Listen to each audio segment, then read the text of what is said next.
The groom never shows up. Instead, his fiancée receives a message at the altar. His first love needs him, and he's leaving to be with her. Princess Moira is abandoned in front of hundreds of witnesses, and the peace treaty her marriage was meant to secure is about to collapse. Then someone stands up in the crowd. The groom's older brother, the Alpha King. The infamous playboy she's spent years avoiding, because the pull between them is dangerously irresistible. He walks toward her, looks her in the eyes, and says 5 shocking words. Marry me instead. Chapter 1. The groom was late, almost half an hour late. Moira's gown pooled behind her in a sweep of ivory silk as she kept her gaze fixed on the cathedral's doors. He is simply delayed, she kept telling herself. Jonan wouldn't miss out on his own wedding. Not when the kingdom's future and Moira's father's legacy and a political alliance was on the line. Her gaze moved across the cathedral again. It was not her fault that the sweep landed on Raylan. He sat in the front row to her right, precisely where an Alpha King was expected to sit, and he was already watching her. She looked away immediately. He was the most powerful shifter ruler on the continent, brilliant and charming in equal measure. And her fiancé's brother. She had met him twice, but she had thought about him considerably more than twice. He was objectively, unreasonably handsome. She had thought so 4 years ago and had spent considerable effort since then finding the thought inconvenient. The scar through his left eyebrow, the jawline, the hazel eyes. He was a notorious playboy for a reason, and she was almost certain he was still watching her. The doors opened. She heard the footsteps before she let herself look. Too quick, not Jonan's. A young messenger in royal livery hurried up the aisle. Your Highness, he said. Moira felt her stomach drop. She knew before breaking the seal. She knew from the weight of the silence. Lady Isolde has fallen gravely ill, the letter announced. The priest read it for her out loud. His Highness Prince Jonan has been summoned to her bedside and must attend to her immediately. The cathedral ignited. Moira felt heat climb the back of her neck. Isolde. Of course it was Isolde. Isolde, the first love. Isolde who was dying. Isolde who needed her fiancé more than she did. Isolde, whose illnesses always arrived with impeccable timing. This was not the first time. Isolde had been gravely ill, or nearly gravely ill, no fewer than 6 times since the betrothal was announced. She is not well, Moira, Jonan would say, eyes sad. She needs me. The priest turned to her. Your Highness, he said, shall we postpone the ceremony? Postpone? The word dropped into her like a stone into a wound. From somewhere behind her left shoulder came the voices of her father's men, low and urgent. If the alliance collapses, one of them said, we lose the northern trade routes entirely. She was about to tell the priest she required a moment when the energy in the cathedral changed before she understood why. Around her, the assembled crowd redirected their attention with the involuntary unanimity of a flock of birds catching a current. Because the Alpha King had risen from his seat, and somehow the entire cathedral was holding its breath. Wolf-pack leaders dropped their gazes as he passed. Human envoys averted their eyes with instinctive deference. Raylan did not appear to notice any of this. He reached the altar steps and looked up at her. Well, he said, this is an interesting ceremony so far. Moira stared at him. You are supposed to be seated, she pointed out. I was, Raylan replied, and then I thought, someone ought to do something about this. He took a brief glance across the assembled crowd. Everyone seemed to be waiting, he added with a shrug. So here I am. Your Majesty, she said, this is not the moment for... Moira, he interrupted. Marry me instead. People gasped. You cannot be serious, Moira said. I am always serious, the corner of his mouth curved. I am simply serious in an entertaining way. Someone in the pews made a sound that was definitely almost a laugh. Your Majesty, Moira said sternly, you are not known for your commitment to anything longer than approximately 1 season. Something frustrated crossed his expression. Ah. Raylan pressed a hand to his chest with the gravity of a man receiving a minor wound. You have been paying attention. One does not need to pay attention to know, Moira shrugged. Your reputation precedes you considerably, Your Majesty. Most of my best qualities do. He took one step up, closing the remaining distance between them, and lowered his voice so the words were only for her. I have a plan. She held his gaze. You do, she challenged. Of course, he smirked. His eyes were very direct when he chose to be, the hazel warm and steady. You, she said finally, cannot possibly want to marry someone you have spoken to twice.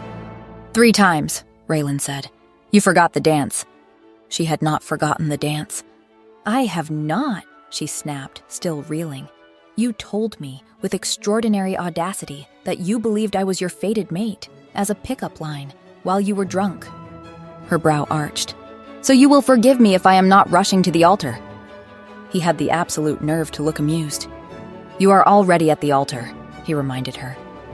The silence stretched between them, thin and charged. You swear, she said, and her voice came out steadier than she felt it had any right to, that this maintains the alliance between our kingdoms. On my crown, Raylan said. She held his gaze for one long moment and ran the rapid calculation of a woman who had spent her entire life balancing kingdoms on the point of a decision.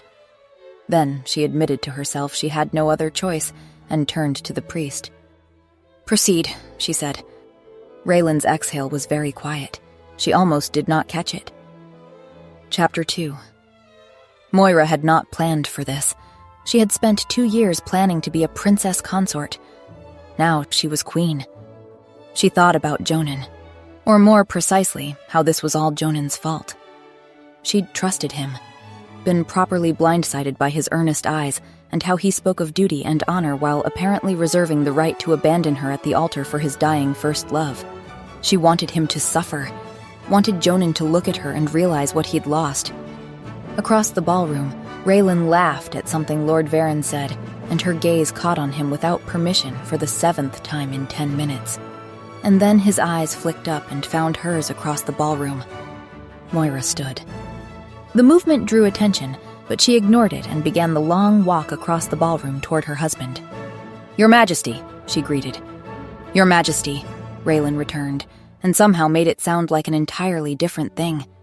His eyes were warm, amused. You look like you have something on your mind. Several things, Moira said, which we should discuss, now. Now? He tilted his head. We're at a party. She was about to reply when he extended his hand. Dance with me first. His fingers closed around hers, warm, certain, and she felt the contact travel up her arm. The musicians shifted smoothly into a waltz. His hand settled at her waist. What did you want to discuss? Not here, Moira said. Why not? He guided her through a turn. We're alone in a room full of people.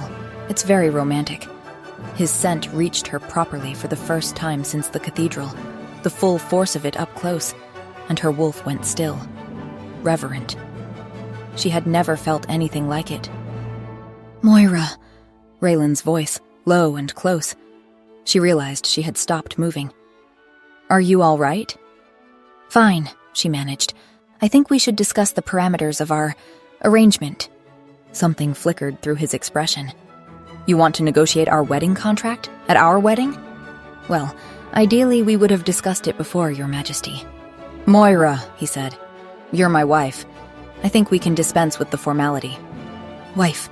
The word landed on her like a weight. Fine, she said. Raylan, we... He dipped her. Slow, controlled, deliberate. The room tilted. His face above hers, close enough that she could see the scar through his eyebrow. Then, before she could speak, he turned to the hall. Thank you, Raylan said, his voice carrying effortlessly, for celebrating with us tonight. The crowd quieted immediately. It's been a lovely evening, but I think it's time my wife and I retired to bed for the night. The pause was deliberate. She felt it like a held breath. Don't wait up, he added. The ballroom erupted. Heat climbed her neck. She didn't say anything about it. But on her way to his chambers, her mind kept replaying it. My wife and I are going to bed. She was intensely aware that everyone would assume they were going to consummate the marriage. But was this what Raylan assumed? She pictured his mouth, the weight of him above her, what he would look like with that careful control stripped away. Heat flooded through her. Here, Raylan said. They had stopped in front of a heavy oak door, his chambers. He opened it, gestured her through with an easy courtesy that should have been normal and felt like an invitation to something else entirely. "So," he said. Raylan leaned against the door, arms crossed loosely. Her heart kicked. Was this it? Was he about to take her to bed and... "You wanted to discuss the plan?" Raylan asked. His tone was carefully neutral in a way that made her suspect he was working very hard not to laugh. Oh. He wasn't about to remove her dress. Relief and something that was absolutely not disappointment flooded through her. "Yes," Moira said. "I would like to understand the terms of our arrangement before things progress any further." "Things," Raylan repeated, pushing off the door with lazy grace. "What things?" "Our marriage." He poured 2 glasses of wine. "And what would you like to know?" She took the glass. "Why you did it." He tilted his head. "Did what?" "Married me," Moira said, "when you could have offered any number of alternative solutions that didn't involve binding yourself to a stranger." Raylan took a sip of wine. "You needed a move," he said finally. "I gave you one." "That's..." She stopped. "That's not an answer." "It's part of one," Raylan smiled. "And the other part?" His mouth curved. "I had a use for a wife, and you conveniently needed a husband. The timing worked." She frowned. "You're going to need to be more specific than that." He turned, leaning back against the window frame. "What do you want out of this marriage?" he asked. The question caught her off guard. "The alliance, political stability." "Sure," Raylan waved his hand as though this was inconsequential. "But what about Jonan?" Her jaw tightened. "What are you asking, Your Majesty?" "I'm asking," he said, meeting her gaze, "if you'd like my brother back." She froze. She hadn't considered that of all the reasons he would marry her, his own brother would come into play. She kept her expression smooth and lied. "No." Raylan's eyes narrowed slightly. "Try again." "I don't want him back," Moira said, "but he did leave me at the altar, in front of everyone who matters." She said nothing more. "You want revenge," Raylan guessed. "You want him to see what he lost." She lifted her chin. "And if I do?" Raylan smiled. "Then our interests align." She blinked. "They do?" He took a slow sip of wine. "There's someone at court, someone I want." "A woman?" Moira asked. "You married me because you want another woman?" "Precisely." She decided I wasn't capable of being serious about anything, he added, his tone light, at odds with the tension in his shoulders. "She won't be with me. I'd like her to reconsider." "So you married me to make her jealous," Moira said. "I married you," he corrected, "to make both our exes extremely jealous while maintaining the political alliance your father needs." She stared at him. "That's brilliant," he supplied. "Insane," Moira finished. The dimple appeared. That too. Despite herself, despite everything, she felt her mouth want to curve. "And if it works, if they come back?" He shrugged, the movement easy. "If Jonan wants you back, I'll arrange a quiet annulment. You can marry him properly. Alliance holds either way. I'll make sure of it.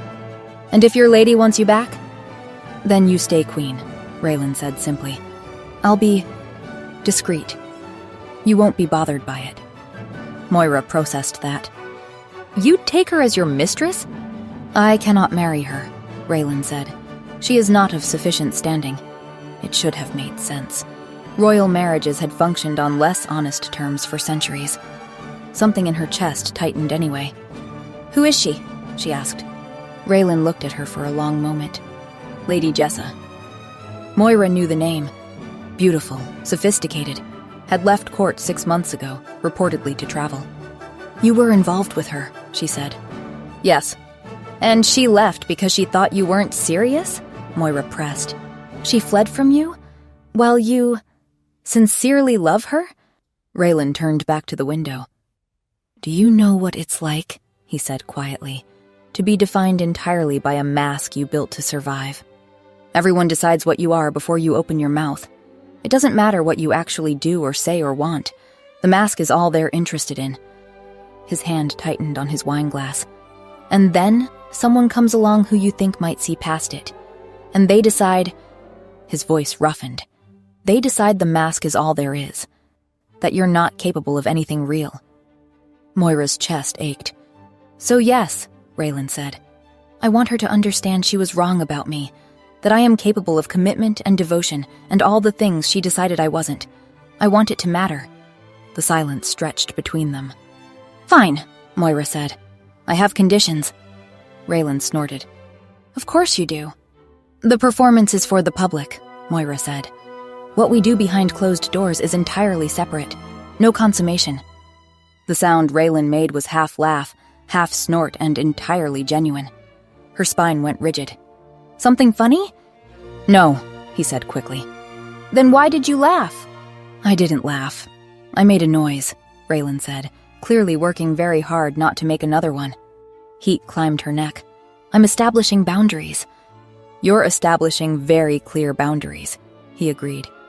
Very firm ones, about the thing we are absolutely, definitely not doing. We're not, she confirmed firmly. Understood. He took a step closer. No consummation, no mutual pleasure, no touching. Separate bedrooms even. He stopped directly in front of her. Unless, he said softly, and his eyes found hers, you change your mind. Her breath caught. Chapter 3. The problem with being queen, Moira discovered approximately 48 hours into the position, was that everyone was always looking. Several hundred pairs of eyes following her like she was the most fascinating thing they had ever witnessed, and also possibly about to do something scandalous. Which, to be fair, she had. 2 days ago, at an altar, in front of everyone who mattered. The reception was already in motion, music from the string quartet, candlelight catching on silk and silver. She kept her expression serene and tried not to think about the fact that she'd been queen for 2 days and already felt like she was drowning. Raylan's hand settled at her lower back. It felt like lightning. She kept her breathing even, making their exes jealous while maintaining the political alliance and salvaging her dignity. That was the plan. His thumb brushed once against the base of her spine through the silk of her gown, and she shivered. You look stunning, Raylan murmured. His hand slid lower, still acceptable, but closer to improper. I should be commended for my restraint.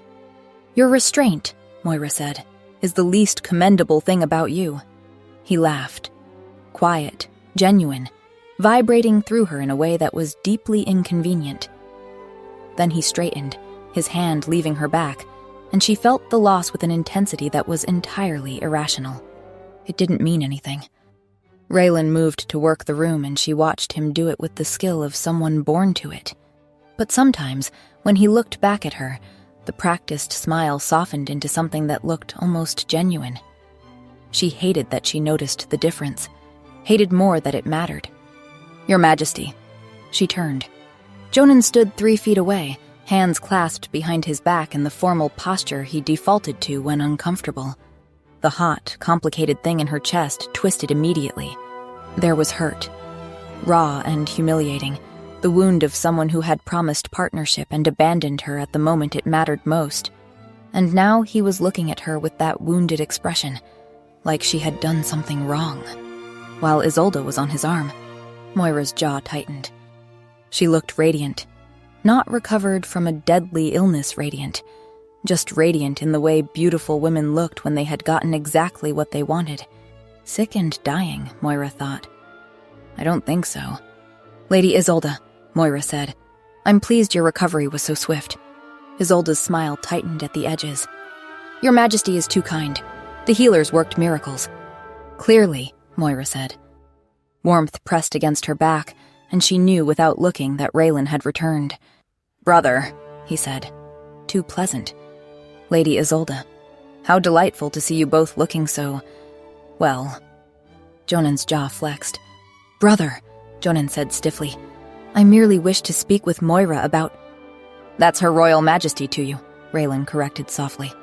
The silence that followed was exquisite. Jonan went pale.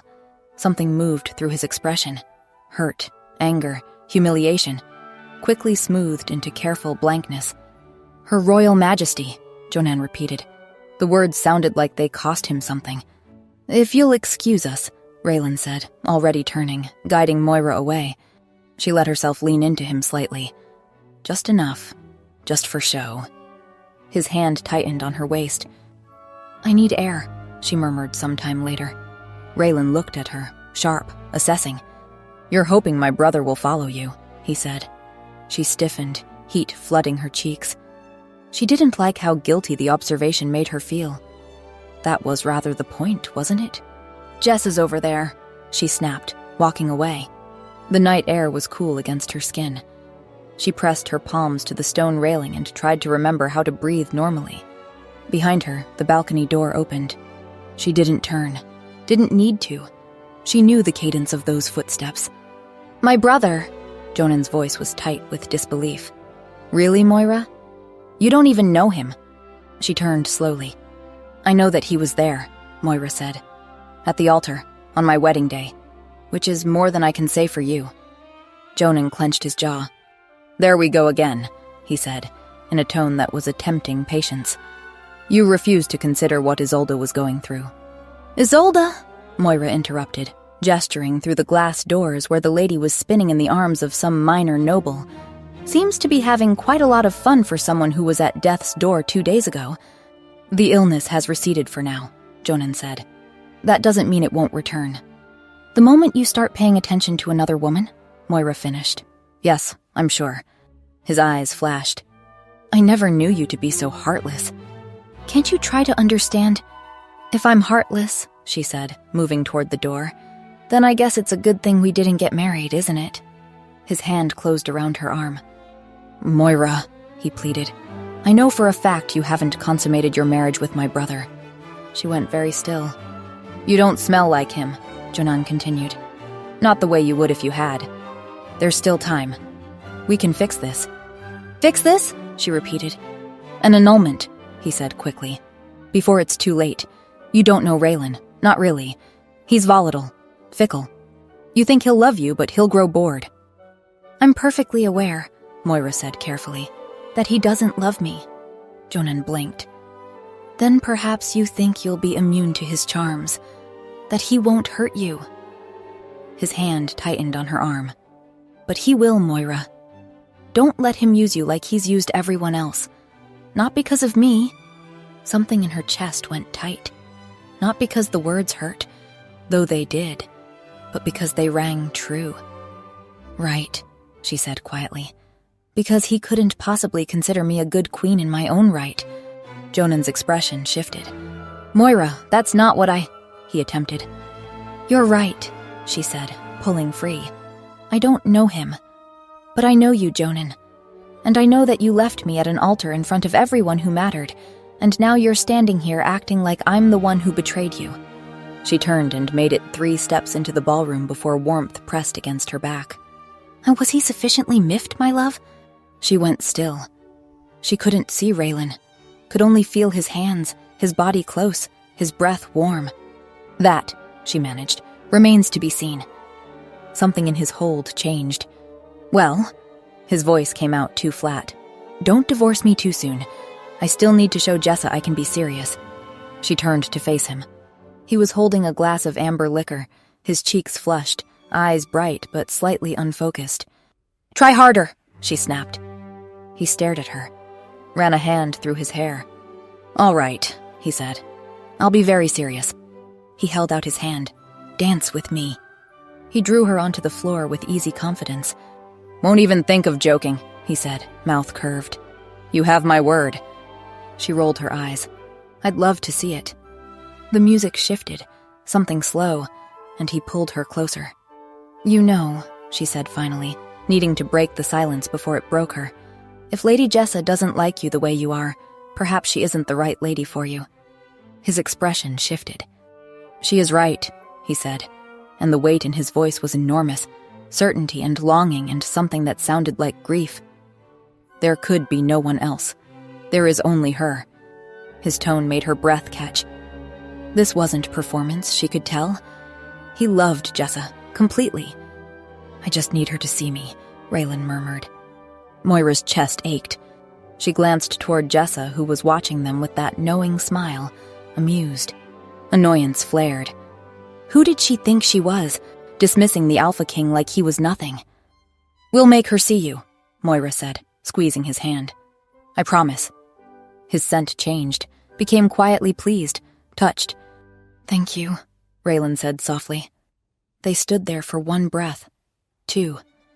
His hand still at her waist, hers still in his, neither of them moving. This was a performance, she reminded herself firmly. The music ended. Chapter 4. The first week of her marriage to Raylan was nothing like the 2 years of courtship with Jonan. Jonan had been proper, respectful, called her princess in that careful, dutiful tone. Raylan treated her like she was something he wanted to devour. And it was all performance. She repeated this to herself approximately 40 times a day. "You're overdoing it," she protested during a dance, when his hand had slid lower. "No, I'm not." His voice had gone husky. "They need to believe it." "Believe what?" He pulled her closer. "That every touch," Raylan said, his mouth very close to her ear. "Every whisper, every moment in your presence is breathtaking." Her breath actually stopped. There was also the fact that Lady Jessa was always there. That was what made it worse. She attended every function looking elegant and amused and completely unbothered by the devoted husband act. She watched them with knowing eyes that made Moira deeply uncomfortable. This is the plan, Moira reminded herself. He's doing this for her. But when Raylan stepped away during the ball to speak with Jessa in private, something hot and irrational coiled in her stomach. "Your Majesty," Jessa said to her pleasantly when they were eventually introduced. "I wanted to congratulate you on your marriage." Raylan's smile was polite, practiced. Moira watched for the dimple, hated that she was looking for it. It didn't appear. That night, she dreamed of Raylan, his hands, his voice, his scent, the heat of his body against hers. She woke flushed and furious with herself. It's just stress, the alpha effect, my wolf responding to a dominant male, that's all. Her wolf curled quiet in her chest. Late one night, 3 weeks into the marriage, Moira crossed paths with Raylan outside his study. She hadn't expected to find him awake. "Are you lurking in the dark, husband?"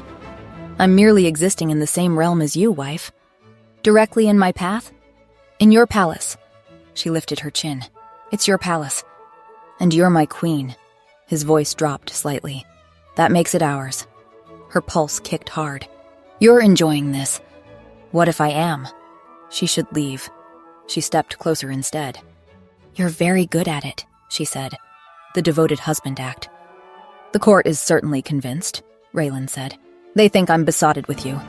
Raylan pushed off the doorframe, and suddenly the distance between them was much smaller. His hand slid to her neck, thumb resting against her pulse point. "Tell me something, Moira. When I touch you like this, do you think about the performance?" She couldn't breathe. "Don't do that," she whispered. "Do what?" Raylan asked. "Look at me like that." He stepped even closer. "Like what, Moira?" Hearing her name said like that, rough, possessive, unsettled her more than any touch. She retreated. "Good night, Your Majesty." Raylan didn't move. His voice followed her, low and possessive. "Good night, my queen." She walked back to her chambers quickly. The next day, Moira woke with nausea. She sat up too quickly, pressing a hand to her mouth, forcing herself to breathe through the rising sickness. "Fetch the healer," she gasped. The palace healer arrived within the hour. "Any dizziness? Sensitivity to scent?" the healer asked. Her stomach turned at the question, the mention of scent making her suddenly aware of how everything smelled too strong lately. "Perhaps," she admitted. The healer's expression shifted in a way Moira immediately disliked. Understanding. Knowing. "Your cycle," the healer said carefully. "When was it last regular?" Moira's spine straightened. "That is not your concern." "It is if I'm to treat you, Your Majesty." Her mind raced through the calendar, working backward through state functions and wedding preparations. 6 weeks, she whispered. The healer's voice was gentle but final. "Your Majesty, you are with child." "No," Moira said. "Yes, Your Majesty." The room tilted. 6 weeks pregnant. And this could only mean one thing. For her entire life, she had only been with one man. This was Jonan's child. Chapter 5. Moira had been sitting in her chambers for 3 hours. She was pregnant. 6 weeks. Which meant in another few weeks, shifters would scent it. The hormonal changes. The new life. She pressed her hands flat against her thighs and forced herself to keep thinking. She should have told Raylan. When they negotiated the contract, she had known there was a possibility. One drunken night at the engagement party didn't guarantee pregnancy, but it didn't rule it out either. And she had said nothing. Stupid. So thoroughly, inexcusably stupid. He had been kind. Unexpectedly, consistently kind. He had married her when she had no other move, and she had been hiding this indiscretion the entire time. He would end the contract. He would be angry. He would be right to be angry. She found him in his study, maps spread across his desk, the unglamorous business of running a kingdom that he apparently conducted between bouts of being devastatingly charming. "Moira." He was standing before she registered the movement. "What's wrong?" She shook her head. "Talk to me." He was in front of her, hands hovering. "Tell me what's wrong and I'll fix it." She closed her eyes. Her vision was getting blurry. "I'm pregnant," she said. Silence. His hand settled on her shoulder, tightened once. "It's Jonan's," she explained, the words tumbling out. "From before the wedding. The engagement party. We had wine. It was one time." Her voice cracked. "I should have told you. I understand if you want to." "Moira." She looked up. "The child is royal," Raylan said. "Warm, matter of fact. You're my wife. I'll claim it as mine." She stared. "You don't have to." "I know I don't have to," Raylan said, no hesitation. "I want to." "But..." She paused, confused. "How does this serve the plan? What does this do for Jessa?" His mouth curved. Not the practiced smile, something more genuine. "If I'm claiming my wife's child as my own," he said, "Jessa's going to have a hard time arguing I'm not serious about anything. Isn't she?" The relief was enormous. The terror she had carried for 3 hours suddenly lifted, leaving her shaking. "Come here," Raylan said quietly. She collapsed against his chest. His arms came around her, solid, warm, completely steady. He didn't speak, just held her. The next morning, her things had been moved. Her clothes, her books, everything. Relocated to chambers adjoining Raylan's, connected by an interior door currently standing open. She found him in the shared sitting area, reading correspondence. "You moved my things," Moira said. "Your rooms were too far," Raylan replied. "Too far from what?" "From me," he said with a patient look. Food started appearing, not generic meals. The particular bread that settled her stomach. Ginger tea at exactly the moment the nausea hit. After 3 days, she cornered him. "Have you been giving the kitchen's instructions about what I eat?" He looked at her like she had asked why the sun rose. "You're pregnant. You need to eat specific things or you'll be ill," he replied. "I can manage my own," Moira said. "You were managing it by not eating. Matter of fact. Now you're eating actual food. Problem solved." A week in, she figured out the scent marking. He touched her more than the performance required, in private as well as public. His hand at her back, her shoulder, her hair. Casual. Constant. He was hiding the pregnancy for her, and she hadn't even needed to ask. He seemed to know before she said anything. When the nausea was bad, when she was tired, when court was too much. Ginger tea appeared. Her schedule was quietly cleared. He sat with her in the evenings when she was too exhausted to perform and simply let her be tired. He was kind, she realized, much more so than he let on, because he was taking care of a woman whose child wasn't his. That afternoon, she made a decision. She needed to tell Jonan. He was the biological father. He had a right to know. And if he wanted her back, if he wanted to claim the child, Raylan would be free. Could pursue Jessa properly. It was only fair. He was helping her. She would help him. She would find another solution, but tell his brother about the child today.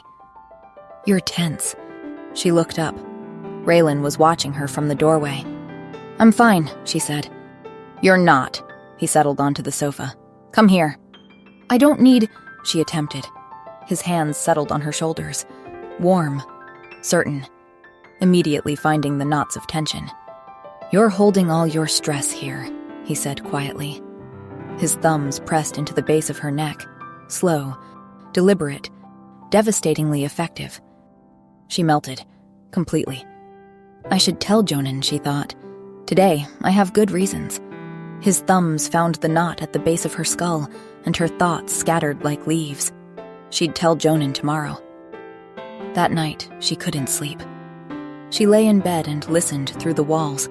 Silence. Complete silence. He wasn't there. He's with her, she thought. He's with Jessa. She was out of bed before she made the conscious decision, crossing the sitting area, standing in front of his door, hand raised to knock. It opened. Raylan stood there, slightly disheveled, shirt unlaced, looking confused and amused. "Moira?" Relief flooded through her so intensely it made her knees weak. "Moira?" he insisted. "What's wrong?" His scent hit her properly. She realized she had grown addicted to this, to his scent, his touch, his presence. "Hormones," she told herself desperately. "Moira," he said, "talk to me." She kissed him. Not a decision, just movement. Her hands in his hair, her mouth on his, her body pressed against him with a desperation she couldn't name. He made a sound. Surprise? Want?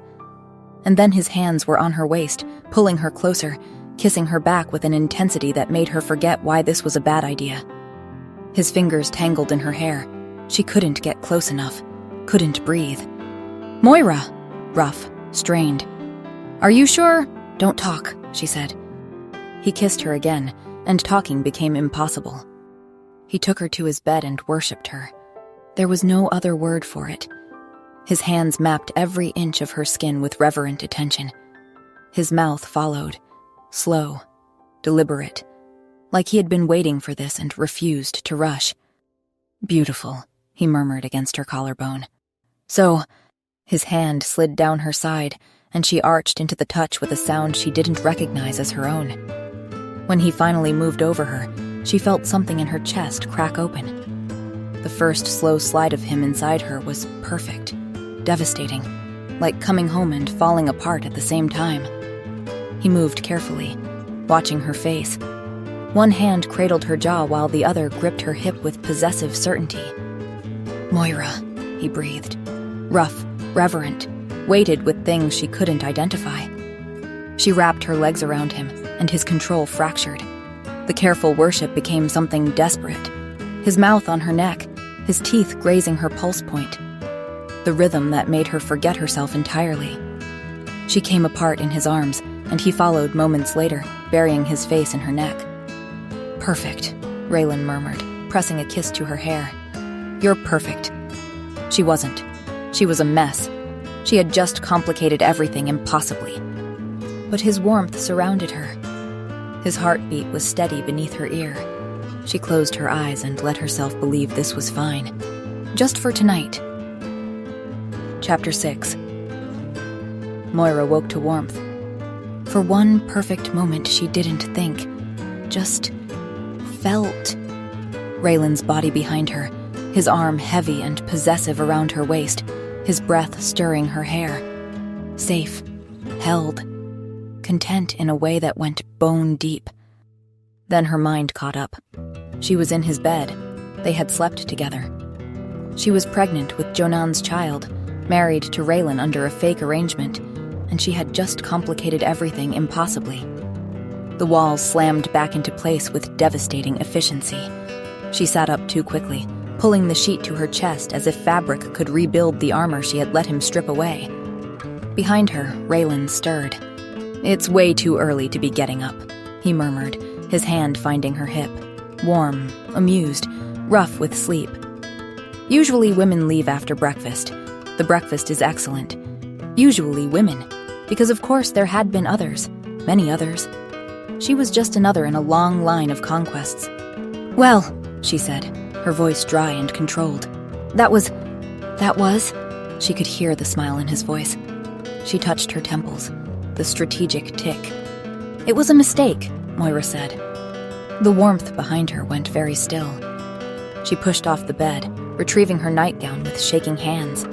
"Pregnancy hormones," she continued, sharp, disconcerted. "They're intense." She moved toward the door, not looking at him. "It doesn't mean anything," Moira said flatly. She said it before he could, because of course it wasn't special to him. She was just another distraction in his campaign to win back Jessa. "If you say so," Raylan said finally. Flat, neutral. She left before he could see how much that hurt. In the days that followed, Raylan remained polite, attentive, controlled. But the warmth was muted. He no longer appeared each morning with ginger tea, didn't sit with her in tired evenings. The distance was careful, deliberate, like he was giving her exactly what she had asked for. She told herself she should be relieved. It felt like losing something precious she hadn't known she was allowed to want. She decided he must regret what happened. Or worse, now that he'd slept with her, the challenge was gone. After all, there was only one woman he actually loved. She tested it one evening. "You haven't spoken to Jessa lately?" Moira said. "I suppose not," Raylan said. Flat, unreadable. "Shouldn't you be working on showing her you're serious?" No reaction, just silence. She was falling in love with him. The realization had been growing since that night. Undeniable. Terrifying. Falling in love with a man who loved someone else, who had been kind out of duty and pragmatism, who had asked for nothing except the performance. And she had ruined it by wanting more. That night, she wrote the letter to Jonan. "I am with child. 2 months. The timing will tell you what you need to know." She told herself he had the right to know. But she felt guilty, like she was betraying Raylan. She sealed it with shaking fingers. The royal hunt was supposed to be a spectacle. Pack leaders, nobles, a display of strength for the assembled court. Moira rode with controlled posture, playing Alpha Queen.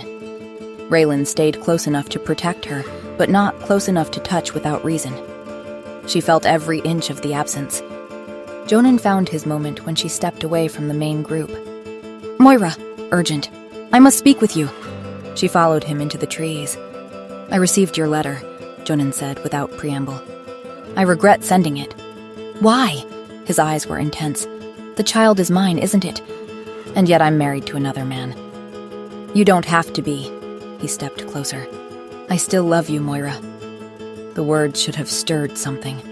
They didn't. "Then you should have shown up at the altar." "You're right." Quiet, ashamed. "You're absolutely right." She stared. He never admitted mistakes. "I thought Isolde was dying," Jonan continued. "She begged me to come say goodbye. I didn't know how to refuse her." He paused. "But I'm not blind. I've seen how quickly she recovered. I know she still hopes for a future between us, even though I've made it plenty clear that That you're what? That I'm in love with you." He took her hand. She let him, too surprised to pull away. "It was always you," he said. "I made a mistake, but I love you. And you're pregnant with our child. We can fix this. We can be a family." "I've slept with Raylan." Jonan went still. "Oh!" A pause. Then he shook his head, physically dislodging the information. "It doesn't matter," Jonan said. "Of course you did. He's irresistible, or so I hear." Moira grimaced. "I forgive you, Moira," he continued, "for leaving, for betraying me with him. I forgive you. None of that matters. We can be together. We can be a family." "I forgive you," as if she were the one who had done something wrong. A part of her thought this would be safer.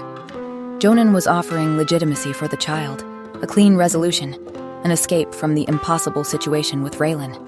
Another part was furious that he felt like he was the one forgiving her. "I need time to think." "How much time?" 2 days. She forced herself to meet his eyes. "Give me until your birthday ball. I'll have an answer then." He squeezed her hand and left. Moira stood alone in the trees, feeling nothing. No attraction, no longing, no pull toward the man who wanted to build a life with her. Empty. At the pavilion, Raylan was mingling. Charming nobles. Jessa stood nearby with that knowing smile. His hand shot out, catching her wrist. He pulled her to him, the devoted husband for watching eyes. "Where were you, wife?" Tension in his voice, something sharp in his eyes. "Taking a walk." "With my brother?" There were things left unsaid, as you can imagine. He searched her face. "Do you still love him?" he asked quietly. "Even now?" The question caught her off guard. He looked tense, almost hurt, but that didn't make sense. Unless he was hoping she would go back to Jonan, hoping to be set free to pursue Jessa without a wife and child complicating things. Something in her wanted to touch him, to tell him she didn't love Jonan, that she loved him. But he didn't love her. And if she could give him his freedom, wasn't that the right thing? "I think there could be a future between us," Moira said carefully. "Jonan and me. He wants to fix things." Raylan's face went completely neutral. "I see," he said. He released her wrist, didn't return to the nobles, just grabbed a drink and walked into the trees. Alone. Moira stood there, confused. 2 days until Jonan's birthday ball. 2 days to make the decision that would set Raylan free and break her own heart. It was the right thing to do. She just wished it didn't feel so much like dying. Chapter 7. Jonan's birthday celebration had flooded the palace with noise and warmth, and undercurrents. There were always undercurrents. Tonight, she couldn't concentrate on a single one. Her attention kept sliding sideways. This constant gravitational pull toward the man 2 feet to her left, this awareness that never switched off. She could tell Raylan's mood without looking at him, and she was increasingly, miserably aware that she had hurt him. And then there was Jonan, who had asked her for an answer. She still didn't have one. "Moira." She turned. Jonan stood at her elbow, earnest and determined. "Later, Jonan," she said pleasantly. "You said we would speak tonight." "This is your ball," she said. "Enjoy it." He stepped closer, lowering his voice. "I want us to be a family, Moira. You, me, and our child. I want you by my side. That's what's right.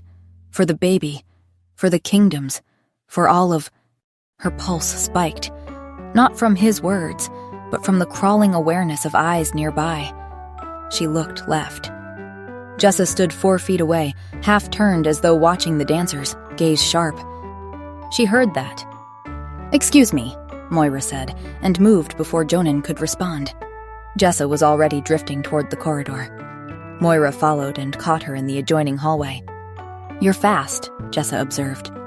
"You overheard us," Moira said, not a question. "Well, you weren't exactly being quiet." Moira kept her voice level.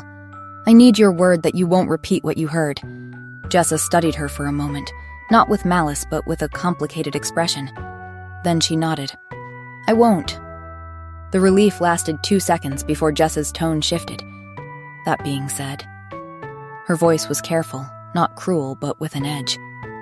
"If you're planning to leave His Majesty, you should at least respect him enough to tell him yourself." Moira's jaw tightened. "That is none of your concern." "It becomes my concern," Jessa said, "when you're about to hurt him." The words landed harder than they should have. Moira noticed for the first time that Jessa was not looking at her like a rival. She was looking at her like someone with a personal stake in an outcome Moira didn't fully understand. "Is that what you want?" Jessa asked. "To leave him?" Moira's throat tightened. "It doesn't matter what I want," she said. "I will always do what is best for my kingdom." "Does he know?" Jessa asked. "About the baby?" "He does." Moira kept her voice level. "And he'll stay for the same reason I will, for the good of the kingdom." Jessa's expression shifted, disbelief edging into exasperation. "Is that genuinely what you think? That everything he's done has been for the good of the kingdom?" Moira's irritation flared. "What else would it be?" The edge in her own voice surprised her. "He loves you, Jessa, not me.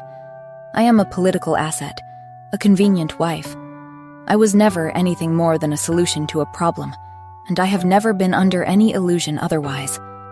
Jessa stared at her, genuinely, completely taken aback, as though Moira had said something so far from accurate she didn't know where to begin. "You're his past," Moira continued, and the fury in her own voice was telling her things she wasn't ready to hear. "His obsession. The woman the entire arrangement was built around. I have always known that, and I would appreciate it if you did not look at me as though I have said something extraordinary. Your Majesty." Jessa's voice had dropped, quiet and deliberate. "You are wrong about him. You are very significantly wrong, and I think if you go and speak to him tonight—" The sensation hit her mid-sentence. Not an emotion. Physical, abrupt and cold, landing in her gut like a stone dropped through still water. Wrong. The word arrived before she had framed a thought, screaming and wordless, with the quality of an alarm she understood immediately. It didn't feel like hers. It landed as though transmitted rather than generated. Not her panic. His. "Your Majesty?" Jessa's voice came from somewhere slightly outside her focus. "I have to find Raylan," Moira said. "Your Majesty, I wasn't finished," Jessa called after her. She was already moving. Back into the hall, cutting through the crowd at a pace that drew glances she didn't acknowledge. She was listening to the pull, the wrongness growing sharper, guiding her like a current toward the side corridor. She felt the precise moment he went from controlled to diminished, like a flame going from steady to barely held. Her feet moved faster. She found him in the alcove at the end of the corridor, with Isolde. Isolde's hands rested on Raylan's arms. His face was tilted toward her neck, not kissing, his nose against her skin, and Isolde's body was angled toward him, with the satisfaction of a woman who had arranged things exactly as she intended. The jealousy was immediate and total. She was already turning away. She stopped, 3 paces down the corridor. She made herself think. Raylan did not like Isolde. That was not an impression. It was something she had observed consistently across months. He had never sought her out, and he had claimed her child and moved her chambers and sat with her through evenings when she was too tired to be anything but tired, and she knew him, and this did not fit. She turned back. This time she looked at him. His eyes were wrong, glassy and unfocused. He who was never less than fully, precisely present. His movements were slow, effortful. His weight rested against the wall with a dependence that had everything to do with his legs not being reliable. The jealousy turned to ice. The ice shattered into fury so clean it felt like clarity. She crossed the distance in a few strides. "Step away from my husband." Isolde startled, dropping her hands. Her eyes went wide, her chin dipping in the manner of a woman who had spent years perfecting the art of looking wronged. "Your Majesty, I was only trying to help. I found him like this and I was worried." "Step away from him," Moira said. She was already reaching for Raylan, and she felt his weight shift toward her immediately. Unguarded, instinctive, the trust of someone who didn't have the resources left to perform. His skin was too warm. "What did you give him? He can barely stand." She turned to him, forcing her voice steady and quiet. Her hand went to his face. "Raylan, listen to me. Stay awake." He blinked. Slow. His eyes found her face with visible effort, and in the unfocused hazel, still, underneath the fog, unmistakably, relief. "Moira," he said, slurred, soft. Her throat closed. She held him and turned back to Isolde. "You did this," she said. Isolde's wide eyes filled, her lower lip pressing forward. "I would never," she said, hand to her chest. "I would never harm the king. I found him like this and I was frightened. I didn't know what to do. Guards!" Moira raised her voice, sharp and carrying. "Jonan!" The crowd parted. Jonan arrived in seconds, irritation collapsing into alarm as he took in Raylan swaying against Moira's grip. "What happened?" he demanded. "Ask her," Moira said. Isolde turned to Jonan immediately, eyes shimmering. "Jonan, I swear—" "She has been manipulating you for months," Moira interrupted. "And now she has drugged the king." Jonan's face hardened. He looked at Isolde. Why would you do this?" "I didn't do it," Isolde said, wounded. "Why would you believe her? You know she hates me. You know she has always hated me. She would say anything." "If you weren't the one who did this," Moira said, her fury gone very cold, "you would have called for help. It is obvious he is unwell. You kept him here and said nothing, when he could be dying, for all you know." Isolde's eyes flickered. "He is not dying," she said, with a certainty that arrived too fast and too specific to be anything but a mistake. Moira looked at her. "He is not dying," she repeated. "You said that with a great deal of confidence for a woman who claims not to know what's wrong with him." Isolde heard the trap closing. Her expression shifted, but the words were already out. "Either you took a chance on the king's life because you thought you could profit from his state," Moira said, "or you know for a fact he isn't dying. Because you know exactly what is wrong with him. Because you are the one who caused it." Jonan looked at Isolde. "She's right," he said quietly. "I know you. And she's right." The composure cracked. The careful, wounded softness gave way, and what came through was rawer and more honest. "What was I supposed to do?" Isolde said. "Ever since she married your brother, you have completely forgotten I exist. You are so obsessed with Raylan. You would do anything to not let him win. I only wanted you to see that by being with Raylan yourself," Moira said.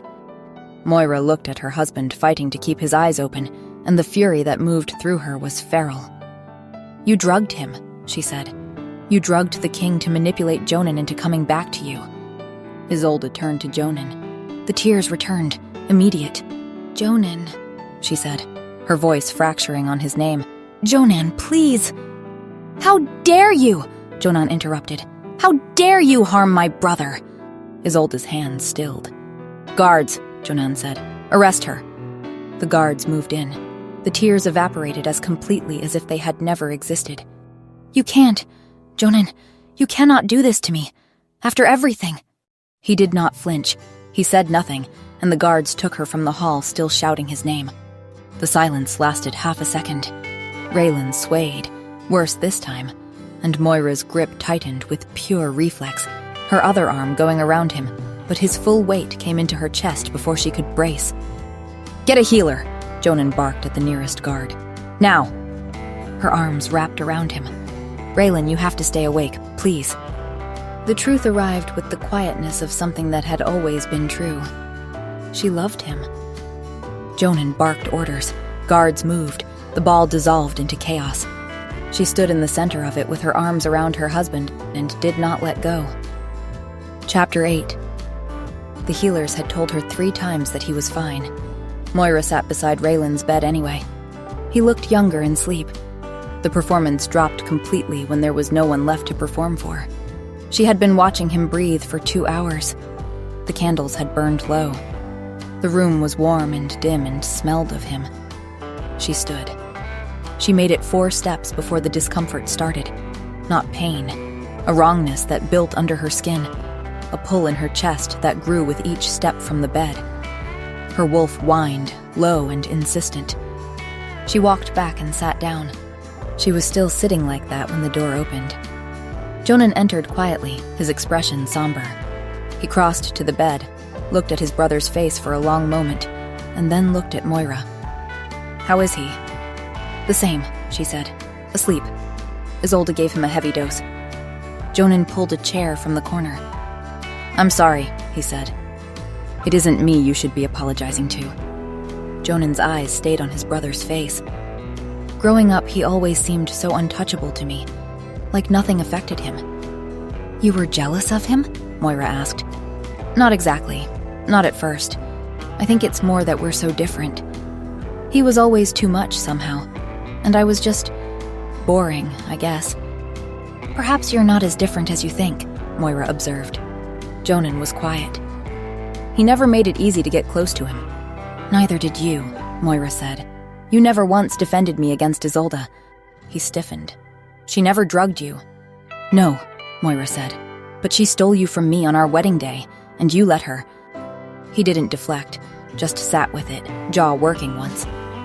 Then he nodded. "I shouldn't have. I made a mistake." "Yes," Moira said. The hope she saw in his face was genuine and a little helpless and 2 months too late. "I want to fix it," he said. "I want to be there for you. For the child." "No," she said.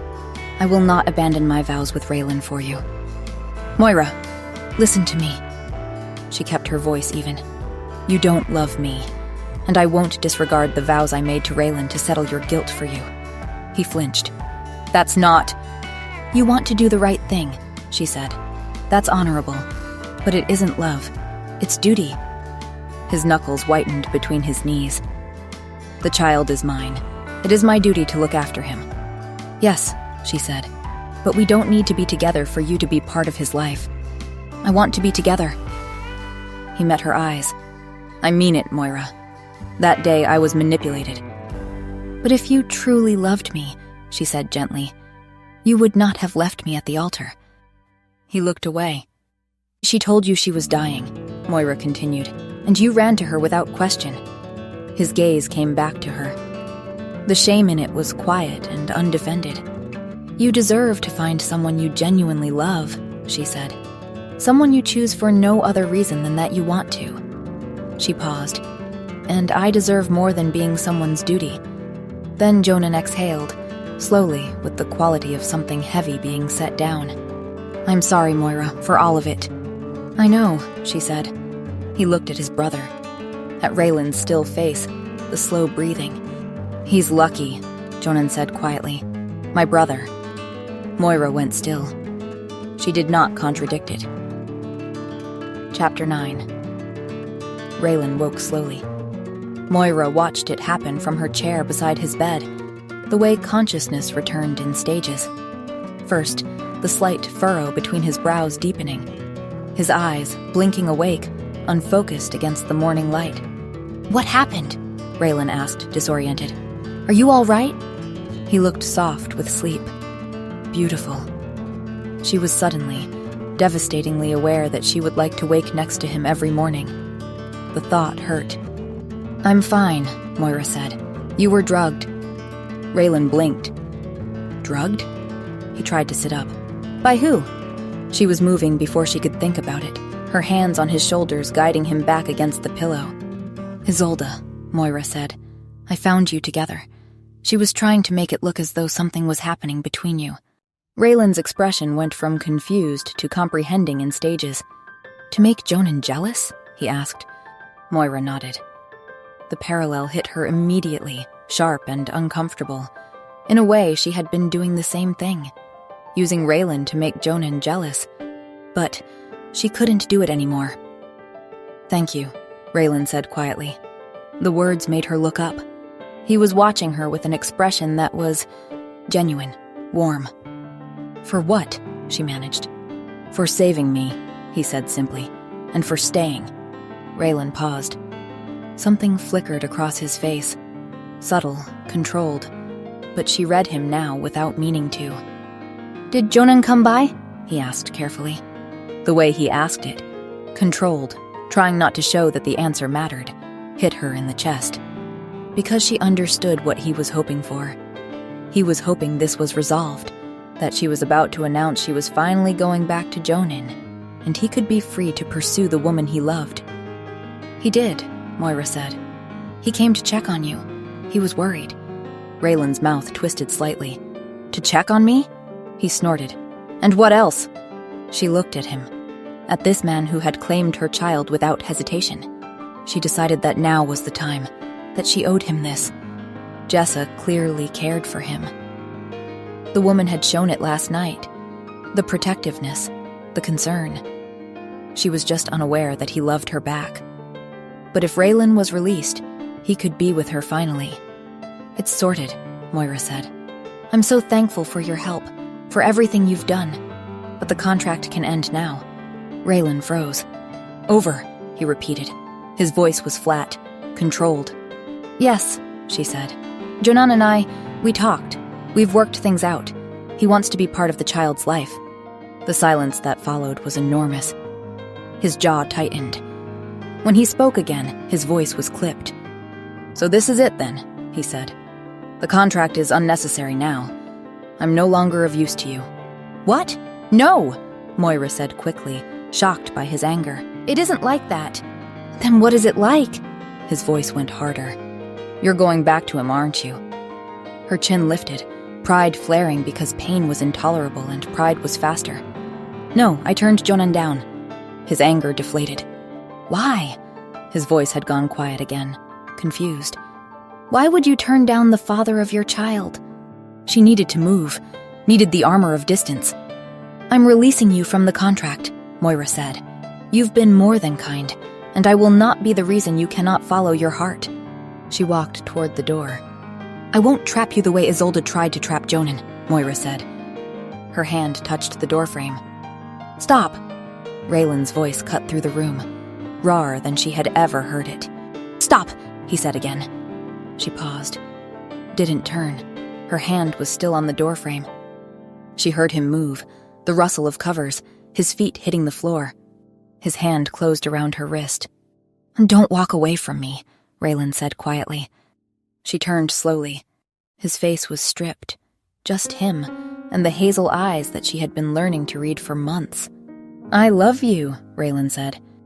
She froze. You what? Choose me, he continued. His voice was urgent now, raw. Stay, be with me. She tried for composure and failed completely. But what about Jessa?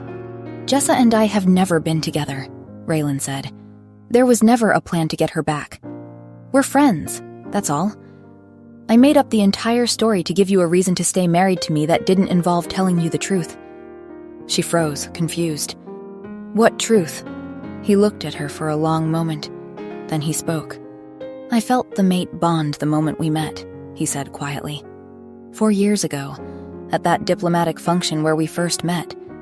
Her heart was pounding so hard she could hear it in her ears. You never said anything, she managed. You ran, Raylan said. His voice was rough now.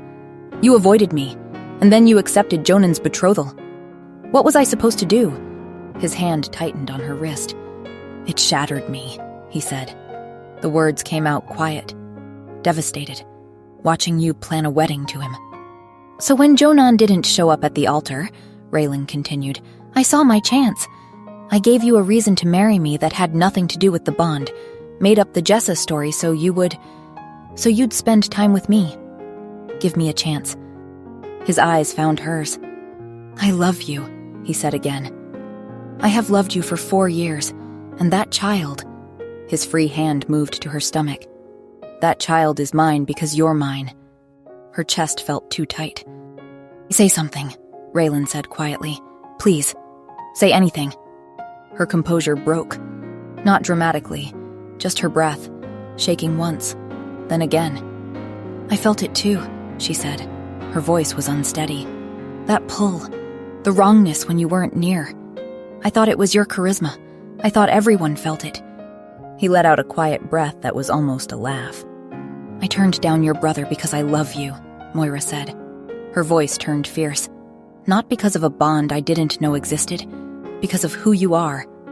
She pressed her hand to his chest, over his heart. Say it again, Raylan said quietly.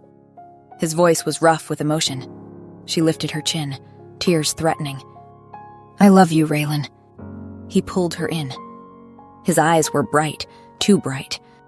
Good, Raylan said. His voice was thick. Because I'm never letting you go. He kissed her. Epilogue. 1 year later. Morning in the palace gardens felt different from court nights. Quiet, honest, unperformed. Moira sat on the stone bench beneath the old oak tree, watching her son grip her finger with determined seriousness. He was 8 months old now, all chubby cheeks and fierce concentration.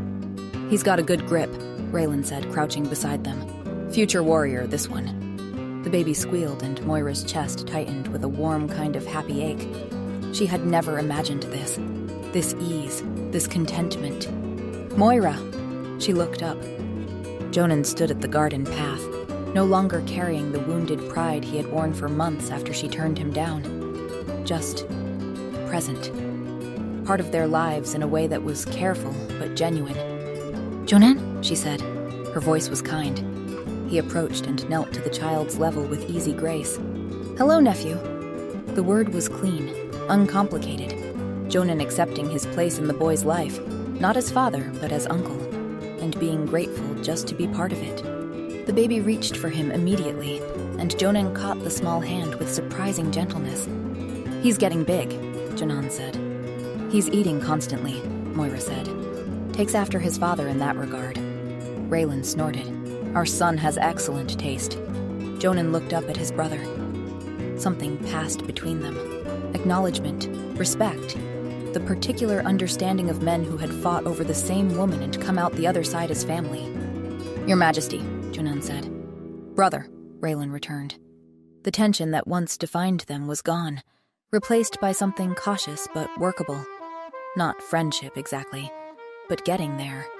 Later, Raylan moved behind Moira with that prowling grace she had learned to love.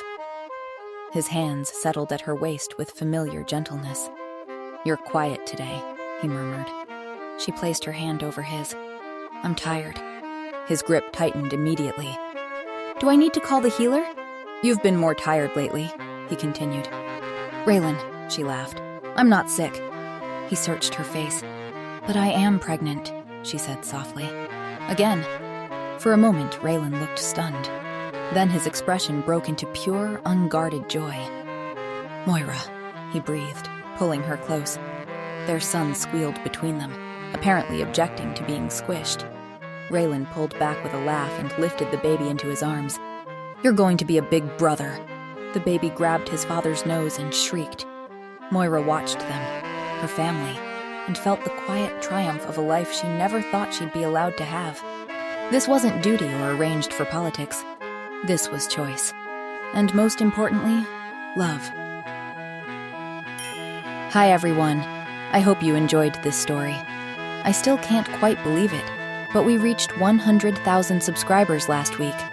Thank you so much for being here. To celebrate, I wanted to give something back.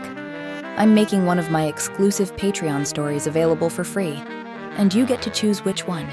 You can vote now in the poll on my YouTube community tab, or simply click the link in the pinned comment below. The story with the most votes will be released for free next week. I can't wait to see which one you pick.